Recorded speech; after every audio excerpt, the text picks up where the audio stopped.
हिन वीडियो जो मक़सदु कंहिंजी दिलादारी करणु न आहे, बल्कि उन सुतल सिंधी क़ौम खे जाॻाइणु आहे त कुझु अखियूं खोलियो। हिकु पठाण खे पंहिंजे पीउ जी मिल्कियत मां हिसो मिलियो। उन मां ट्रैक्टर ट्राली वठी सिंध आयो। सिंध अची महिनत मज़दूरी करे उन हिकु ट्रैक्टर ट्रालीअ मां ॿिया ट्रैक्टर ट्राली वरिताई। पोइ उन मां क्रेन बि वरिताई। पोइ उन मां कोरोला कार वरिताई।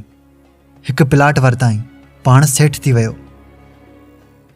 असांजे सिंधीअ खे पीउ जी मिल्कियत मां हिसो मिलियो त हिकु कुकड़ वरिताई। 2-3 मवाली ऐं जुवारी जोड़ में खयाई। सॼो ॾींहुं चर्च पे जुआ खेॾे हणी सभु कुझु तबाह करे होटल खां बूथ ॿाहिरि कढे गुटके जी थुक उछले अखियूं मटे चयाई, वञ पठाण सिंध ते कब्ज़ो करे विया। पुॼे पाण खां कोन, लख लानत गोॾनि ते। हिन वीडियो जे करे अगरि जे कंहिंजी दिल आज़ारी थी आहे त माफ़ कजो।